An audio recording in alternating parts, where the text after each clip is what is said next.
Bismillahirrahmanirrahim. Alhamdulillahi wa bihi nasta'in. Wassalatu wassalamu ala Rasulillah. Wa ba'd, mga minamahal kong kapatiran sa pananampalatayang Islam, ako ho ay bumabati sa inyo ng Assalamu alaikum wa rahmatullahi wa barakatuh.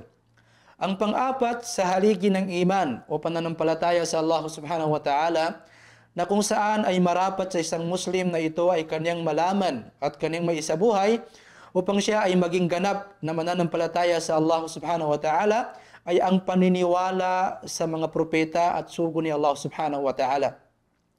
Sapagkat ang Allah subhanahu wa ta'ala ay nagpadala ng kanyang mga propeta at mga sugo upang sila ay magpalaganap sa salita ni Allah subhanahu wa ta'ala at upang ituwid ang mga tao sa kanilang pagkakamali, ibalik ang sangkatauhan sa pagsamba kay Allah subhanahu wa ta'ala at paglayo sa pagtatambal sa Kanya, upang ituwid ang mga tao sa pagsunod sa mga batas ni Allah subhanahu wa ta'ala upang mapanatili ang kapayapaan sa sangkatauhan at kalupaan.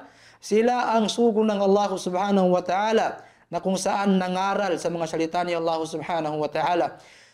Sinabi ng Allah subhanahu wa ta'ala, وَلَقَدْ بَعَثْنَا فِي كُلِّ أُمَّةٍ رَسُولًا أَنِ اعْبُدُوا اللَّهَ وَاجْتَنِبُوا الطَّاغُوتَ.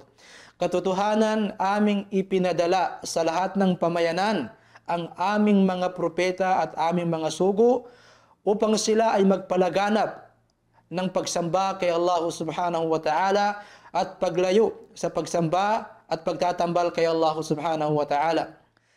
Sa isa pang talata na binanggit ng Allah subhanahu wa ta'ala, sinabi ng Allah subhanahu wa ta'ala, وَمَا أَرْسَلْنَا مِنْ رَسُولٍ إِلَّا نُوحِي إِلَيْهِ أَنَّهُ لَا إِلَهَ إِلَّا أَنَا فَاعْبُدُونِ. Wala kaming ipinadala ng sino mang sugo, maliban lamang na aming ibinaba sa Kanya o aming inirevelasyon sa Kanya na katotohanan ay walang Panginoon na dapat sambahin maliban lamang kay Allah subhanahu wa ta'ala at kayo ay sumamba sa akin, sumamba kay Allah subhanahu wa ta'ala. Wa hadha wallahu wa rasuluhu a'lam wa sallallahu wasallam ala nabiyyina Muhammad.